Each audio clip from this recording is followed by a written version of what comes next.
Yesu asifiwe sana. Kuishi maisha ya mfano, kuishi maisha ya kuwa barua ya Yesu katika Biblia.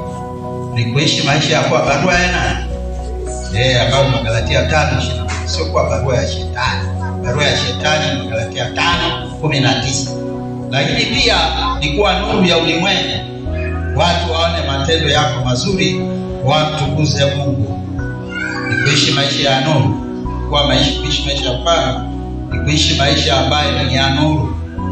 Yaani watu wamuone Yesu wakikutazama wewe, wasimuone shetani live, wamuone Yesu live. Katika Mathayo 5:10 nasema, Mathayo 5:14, sasa ninyi ni nuru ya ulimwengu. Mji hauwezi kusikilika ukiwa juu ya mlima, wala watu hawawashi taa na kuiweka chini ya pishi, bali juu ya kiango, nayo yawaangaza wote waliomo nyumbani. Vivyo hivyo nuru yenu na iangaze mbele ya watu wote, mbele ya watu wapate kuyaona matendo yenu mema, wamtukuze Baba yenu aliye mbinguni. Wamtukuze Baba yenu aliye wapi? Yaani uishi maisha ambayo watu wakikuangalia wanamtukuza Mungu. Bwana Yesu asifiwe sana. Watu wanamtukuza Mungu wakikuona? Bwana mshirika wangu ambaye sasa hivi ni mchungaji wa injilisti Deogratias Elias, alipokuwa kwenye nyumba hiyo hana kodi ya kulipa hapa Tanzania, lakini kwa sababu ya uwepo wake wanasema tunalala katika nyumba hii. Tulikuwa hatulali, lakini ndipo umeingia usingizi, tunalala mpaka asubuhi. Kwa hiyo wewe kaa tu hapo, usihame nyumba hii, maana ukiondoka wachawi watatuonea. Unaona? Kwa hiyo yeye ameishi maisha ya kuwa nuru. Kukaa kwake pale kwa sababu ya watu kufurahia uwepo wa Mungu na wameona salama wanaipata. Bwana Yesu asifiwe.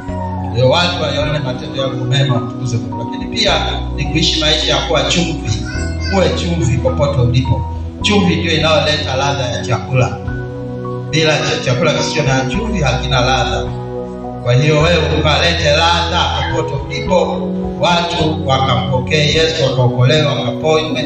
Sio unakaa kwenye nyumba mganga anaitwa ili kwamba aizindike nyumba. Kwa nini wewe hukuizindika hiyo nyumba? Kwa kuomba kwa jina la Yesu. Watu wajue ya kwamba kuwepo kwako wewe kunatosha. Kama kuna mgonjwa wakuambie wewe, umwambie huyo mgonjwa apone. Sawa jamani? Sio kuleta waganga kienyeji, wakuambie wewe kuombea hawa wagonjwa na Yesu.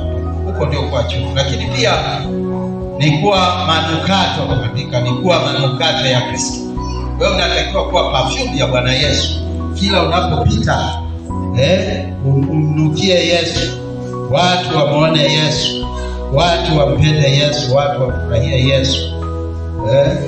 Alafu watu wamtamani huyo Yesu na wapende kukaa jirani naye, kwa sababu mtu akiwa na perfume nzuri, kikaa jirani naye na wewe unashiriki hiyo baraka.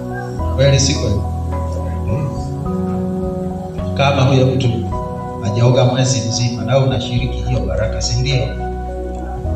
Kwa hiyo uwe perfume ya Bwana Yesu. Katika Korintho wa kwanza, Korintho wa kwanza mstari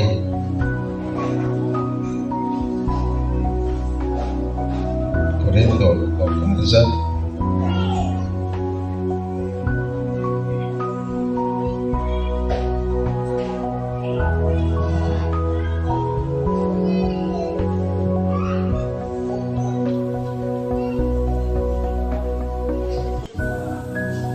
tunaelezea kuwa manukato ya Kristo. Labda ni Korintho wa pili. Korintho wa pili.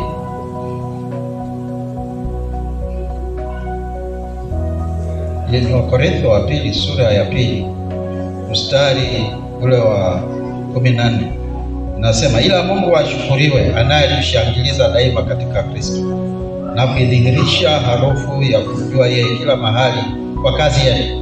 Kwa akina Paulo alikuwa anamdhihirisha Mungu kwa kazi wanayoifanya, na anavyomdhihirisha Bwana Yesu ananukia vizuri hapo, anasikika vizuri hapo.